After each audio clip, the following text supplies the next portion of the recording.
Bloomin Old Steps. I'm really excited to bring this acrylic painting to you today, and during this workshop I'm going to show you how to take a rather uninspiring but romantic set of steps and turn it into this absolutely beautiful painting. Now during this workshop you'll also get given the reference photo and of course the template to work from, the tracing, and all the links for the video are all down below. So the first thing I'm going to do is I'm going to block in the railings, but if it's a little wiggly and a little wobbly, I'm not going to worry too much about it. Again, this is kind of an old rustic Tuscan scene, and that little wobble in the iron fencing, in the iron railings, just gives a little touch of extra character. Now this is going to feel very scary when you start this. I'm going to literally start covering the sunlit side, just scumbling that on, allowing some of the underpainting, the blue-grey, to peek through. There's some flowers going to be hanging over here, so I want to get it in shadow a little over there. And then I'll do the same. I'm going to very lightly scumble those colours together. Again, I'm not worrying about edges or anything like that. I know people want to start with the small brush getting the details in, but it's way too early to be worrying about neatening things up and getting detail. Keep this nice and loose. You'll be a lot happier with your painting.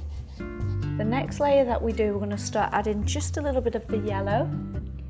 I'll come along and just start to neaten things up a little bit. I want to make sure that you can really see the position of this door against this wall. So I'm going to go back now. Everything's dried off up here, and I'm going to go back now with yet another layer and re-emphasize the colours I've got on there. So we're getting a different flavour. You just always add in that extra texture every time you redo these layers. So now I'm going to begin creating the broken wall where we can see the plaster's kind of fallen off. And again, be aware of the angles. So you don't want your bricks going in a different direction. The angles would be the same.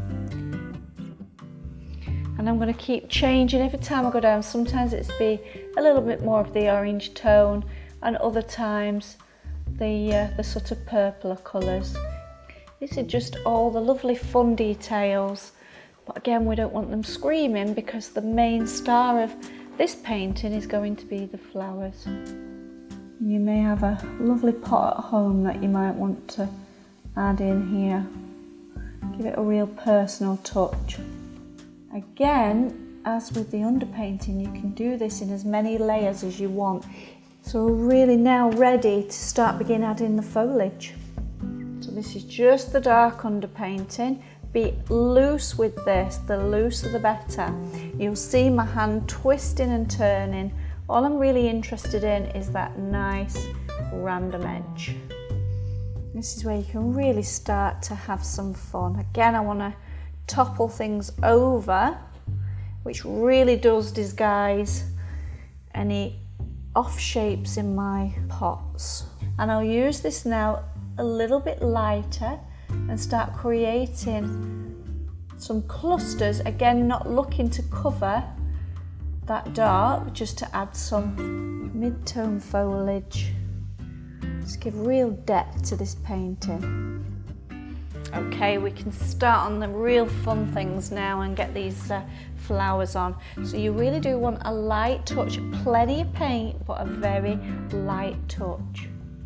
So I'll put a few different colours in so that you know the mixtures, but of course you're going to do this to your own taste, to add as many or as little of these flowers as you want.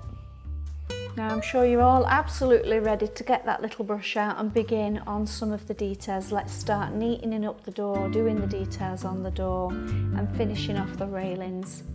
As a rule, it generally takes 3 tones to show dimension. So I've got the dark in, I'm now getting the mid-tone, and then we'll pop on the highlights. Again, I'm not going to highlight all of it. I'm going to kind of spot check where the light might be just causing a little extra twinkle.